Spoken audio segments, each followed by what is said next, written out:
un exercice qui ressemble à une intervention. L'élite de la police nationale n'a pas le droit à l'erreur. Ça tire bien, David, là? C'est pas mal parce que ça va assez vite. C'est un peu l'objectif, c'est de tirer sans avoir le temps de prendre ses appareils de visée. Un tir un peu instinctif, donc forcément ça s'éparpille un peu par rapport à ce que je demande, mais ce qui est positif, c'est quoi qu'il arrive, ça reste dans la cible. Donc ça veut dire que même avec de la vitesse, il touche l'objectif. Le major et le commandant du GIPN de Nouvelle-Calédonie appartiennent au RAID. Ils sont arrivés il y a quelques mois sur le Caillou. Les deux hommes sont intervenus lors des attentats de 2015 à Paris, à l'hypercachère de la Porte de Vincennes et au Bataclan. Donc, cadencer, privilégier le rechargement tactique, parce que de toute manière c'est impossible de compter les munitions quand vous êtes engagé. Ça Donc, racontera pensez pas. au rechargement tactique. Et les chargeurs, comme dit Martin, ils vont se vider en 15 secondes. Donc si vous tirez les 15 en 15 secondes, du coup on ne peut plus faire de couverture. Donc c'est important du coup de séquencer. C'est juste pour que lui, il a à chaque fois une hésitation à sortir la tête de là où il est et il reste protégé. Un apport de nouvelles techniques qu'on a développées à l'issue de ces événements. On a élaboré des nouvelles stratégies, on a aussi adopté du nouveau matériel. Donc ça permet de mettre le groupe au goût du jour en ce qui concerne la tactique et d'anticiper et de se préparer au mieux si un jour, on ne le souhaite pas, mais si un jour ça devait arriver ici sur Nouméa. Lutter contre le grand banditisme, la criminalité organisée, le terrorisme, ces hommes s'y préparent quotidiennement. Avec près de 40 kilos d'équipement, casques, gilets pare-balles, boucliers, fusils d'assaut et pistolets semi-automatiques, il faut savoir optimiser ses gestes.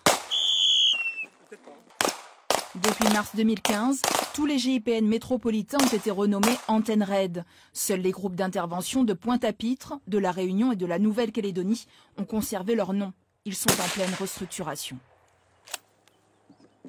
Pour atteindre le même niveau qu'une antenne de métropole, les exercices se multiplient. Ce jour-là, les hommes du GIPN interviennent sur une prise d'otage à Nouméa. Positionné sur une butte, le tireur d'élite ou sniper surveille l'immeuble. Les cordistes, spécialistes de l'escalade, ont pour mission de récolter le maximum d'informations.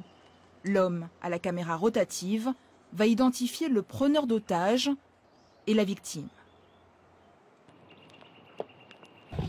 En parallèle, une autre équipe intervient. Les hommes progressent en colonne. Tout se déroule à l'étage, dans un appartement. Le périmètre est sécurisé. Le forcené est derrière cette porte. Avec prudence, un vérin hydraulique est posé. Une fois actionné, il permettra aux policiers d'entrer sans difficulté. Fred, c'est la police là. Écoute, on est venu, c'est pour ton bien. On est venu pour savoir comment ça se passe. Comment tu vas? Ça va très bien, dégage chez moi. Écoute, on a besoin d'avoir des nouvelles de l'otage. On sait que c'est ta fille. Ça va très bien, c'est ma fille, elle reste là. D'accord, ouais. Mais le problème, c'est que nous, il faut qu'on la voie. Il n'y a aucune envie de son côté de pouvoir se rendre. Bon, on sera obligé de passer à l'autre phase. Le dialogue est rompu. Ordre est donné d'intervenir.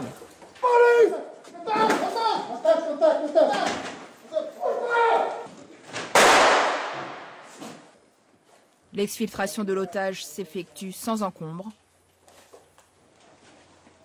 L'homme s'est retranché dans une pièce. Un explosif placé sur la porte. Et c'est l'interpellation.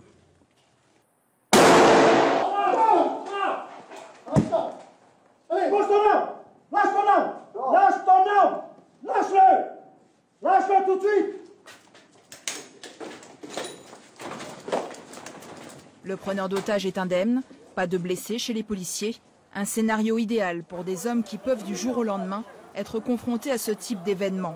On peut alors se poser la question du secret de leur longévité dans ce métier. On s'en sort déjà parce qu'on travaille en groupe, on travaille d'équipe. C'est notre travail aussi, on sait qu'on peut un jour être amené à vivre ce genre d'événement. Et c'est aussi pour ça qu'on rentre dans cette unité.